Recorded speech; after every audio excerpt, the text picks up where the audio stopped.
Hi there. Today I just wanted to talk about the Leagues of Votann and their many different cultural inspirations, because I know there's a lot of discourse online that a lot of people don't really talk about these or don't really know of these, and mostly just make haha funny Deep Rock Galactic references. So today let's talk about them. Okay, first of all, the Leagues of Votann are dwarves. That much is very obvious. Anyone that even so much as looks at them can tell you that. A lot of people attribute dwarves to J.R.R. Tolkien, but actually dwarves come from Norse mythology. Tolkien just used them in his works. Some of the most common traits of dwarves in Norse mythology is that they are short, obviously, they are good craftsmen, they are greedy, and they live underground. If we look at the Leagues of Votann and the Kin, we can see that they are a very good representative of that. They live underground, they're very greedy, they've got really good tech, and are really good craftsmen, all that good stuff. One thing, one also thing is that they've got a very distinct sort of space aesthetic. Like if we take a look at their suits, we can see that they are inspired by, like astronaut suits, like this. And if we take a look at the Sagittar are inspired by crude rovers, like which are some new types of rovers that NASA and other space companies are starting to put out crude rovers. Uh, in fact, if we take a look at these guys down here, the orange suits, which I believe is one of the leagues, is that again they're very similar to astronaut uniforms, which make a lot of use of orange very commonly. But why the space theme? That seems a bit odd for them. Well, not really. Is that Norse mythology, probably the most well-known people that believe in Norse mythology are the Vikings, the Norse Vikings. A lot of people know the Vikings for their ultra-violence, but one of the things is that the Vikings are very well known for for their sailing. Yeah, sailing was a huge part of life for the Vikings. They sailed incredibly long distances. It was a major way of life for them. So it makes sense for why the Votann would have these sort of space theme. Is that because they're going with the sort of Viking sailing thing? Instead of sailing the seas, they're sailing space ships essentially. Yeah. One more thing I want to talk about is the Votann themselves, the giant supercomputers. The Votann are inspired by Odin from Norse mythology. Yeah. One of the things is that Odin actually has multiple names. One of those being Grimnir, which we'll talk about in a minute, but another one of those names is Wotan. Now, obviously, Wotan is very similar to Votan, and we can kind of piece the connections there together. But what are some other connections? Well, Odin is incredibly old, so are the Votann themselves. They are relics of the Dark Age of technology. One of the things is that Odin is supposed to be incredibly wise, and so are the Votann. Uh, Odin is supposed to be the father or even grandfather of a lot of the other Norse gods, which makes sense. It fits very well with the Leagues of Votann's ancestor worship. Odin is the parent or grandparent of a lot of the gods, so it makes sense. Uh, yeah. uh, Sorry, just fumbling a little here. Okay. Yeah. So, like I said before, one of the alternate names for Odin was Grimnir, and we see that there's a unit named Grimnir. And if we take a look at that, it looks a lot like Odin. Yeah, old man, beard, hood, staff. Yep. In fact, if we take a look, he's even missing one of his eyes. Yeah, missing one of his eyes right here, which is again one of the common things in Odin. He's commonly depicted as only having one eye. If you take a look at all these pictures here, he's only got one eye. Yes, this is Marvel. Yeah. So and the Grimnir in the lore are pretty much the only ones that are capable of communicating directly with the Votann. Like, oh, hey, look, even here, there's an alternate head for the Votann, for the Grimnir, and again, they're missing an eye. The Odin Grimnir connection, very solid. Okay, let's see. Let's talk about something else. Oh yeah, the Einhir. The Einhir. Yeah, so the Einhir are inspired by the Einherjar. The Einherjar are a group of people in Norse mythology. Basically, if a warrior died in combat, they would become an Einherjar. They'd be taken to uh, Valhalla by a Valkyrie and become an Einherjar. The Einherjar were basically the soldiers of Odin. They would serve Odin, and whenever they died, they would come back to life at the start of the next day. And yeah, and kind of like the Votann cloned themselves. So t- I guess technically you could say that would be like coming back to life. So yeah, Einher are the Einherjar. That it's even in the name. Uh, let's see, anything else? Oh yeah, Broth, the Brohir Thunderkin. This is a reference to a very specific Norse mythology story. In this story, there were two dwarven brothers named Brock and Sindri. Yes, they are the same Brock and Sindri from God of War. Uh, in the story, they were challenged by Loki to make three powerful artifacts. And one of the artifacts they made was the Mjolnir, Thor's legendary hammer Mjolnir. And these guys are very specifically a reference to that story because the Broke here is obviously brother, referencing Brock and Sindri being brothers, and Thunderkin is likely a reference to the fact that they made Thor's hammer. So, yeah, it kind of makes sense. Yeah, this is a very specific reference here. Yeah, okay. Uh, let's see, anything else? Gonna talk about them in a minute. Okay. Uh, oh yeah, I guess I might as well talk about the Hearthkin Warriors. The Hearthkin Warriors are possibly references to Huskarls. Huskarls in Norse mythology kind of means like house soldier.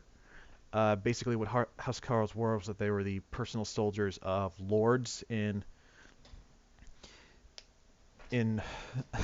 Norse cultures. If we take a look at Hearthkin warriors, we have Hearth, which is a reference to hearth and home. So basically, home and warriors is the word for warriors in Norse cultures is Karl. So House Karl, Huskarl. Yeah, these guys are Huskarls, basically. If we take a look at Karl himself here, uh, Karl is, again, possibly derived from the word Karl, which means warrior, but it could also be derived from the word Jarl as well. Jarl, Karl, two words that are very similar. Jarls are kind of like Norse lords, so Karl being a mixture of the two, being like a warrior lord, would make sense. He also has a bit of a dragon ornament, I think, on the back as a reference to Beowulf, which, speaking to Beowulf, is Uthar the Destined. Uthar is probably a reference to Beowulf, as far as I can tell. The reasons being is that Beowulf, his name literally means. Sorry, I should probably explain what Beowulf is.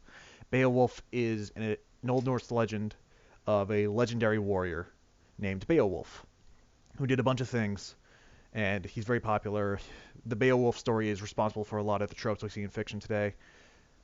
Yeah. So Beowulf, his name actually means bear. And if we take a look at the Uthar model, we see that he's got bears on his back.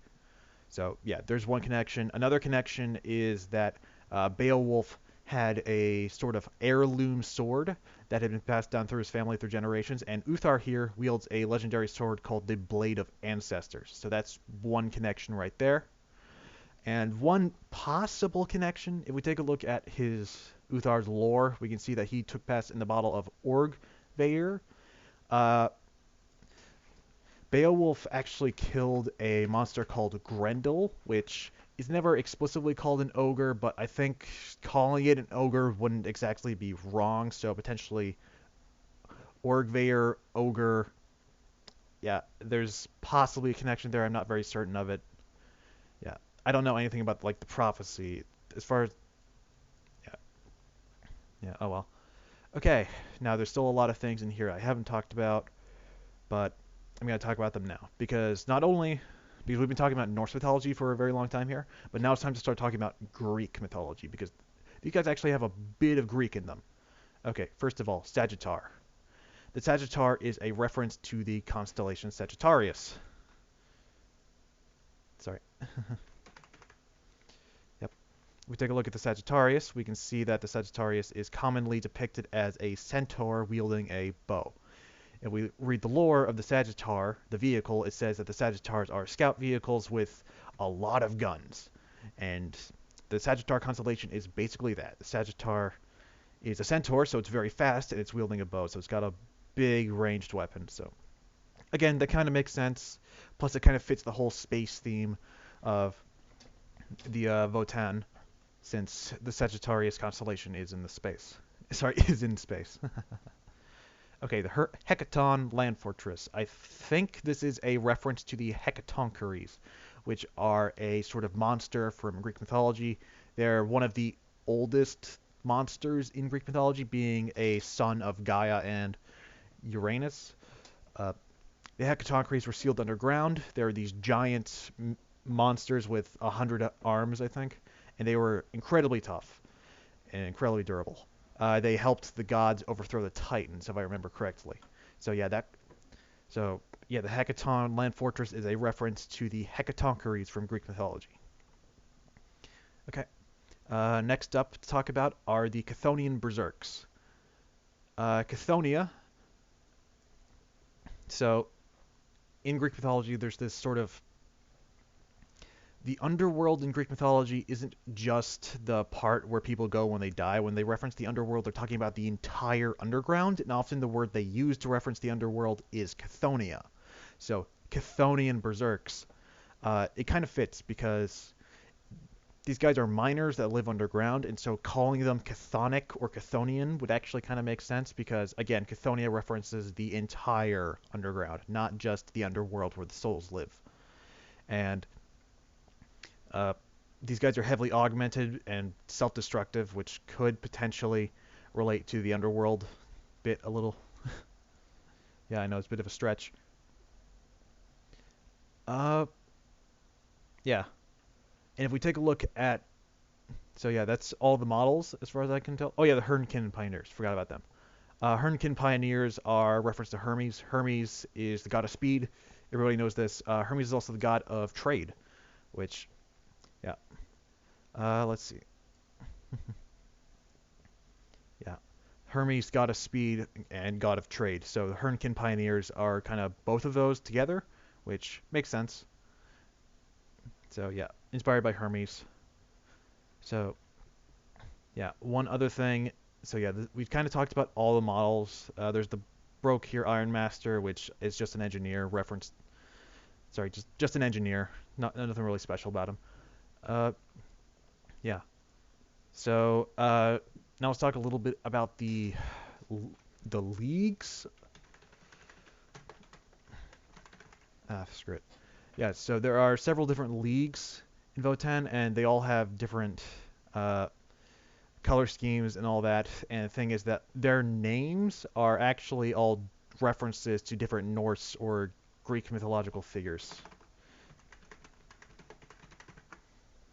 Yeah, like a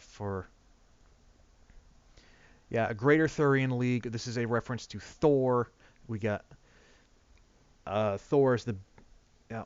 Let's see, Ymir. This is a reference to Ymir from Kronos is reference to Kronos. Trans-Hyperion Alliance is a reference to Hyperion.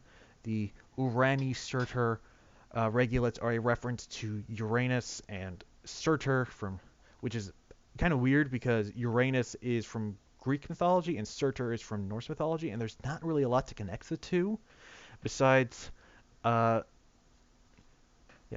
the Urani Surtur regulates are kind of fascinating to me, I think, because they have this kind of culture where all about sacrifice, self-sacrifice. And if we take a look at Uranus and Surtur's roles in their own respective mythologies, Uranus is the guy that impregnated Gaia to create the Titans, and he was also castrated, and from the pain of his and from the the fluids and body parts that resulted in his castration went on to create life. So that's one way that it's like pain creates life, and Surtur is the person that's supposed to like end Ragnarok by destroying the world. And but if you, depending on what specific version of Norse mythology you're going with, there is a version where the world actually survives. It's just marked as like a rebirth thing, where after the world is destroyed, a new world sort of becomes populated. So again, the Urani Surtur regulates are kind of a combination of pain to create life, sort of thing. Yeah. Okay. Uh, yeah. So that's basically all I wanted to talk about today. This video is kind of rambly. I know it was unscripted, but this has just been tormenting me for so goddamn long. I just wanted to make this video. Okay. Whew.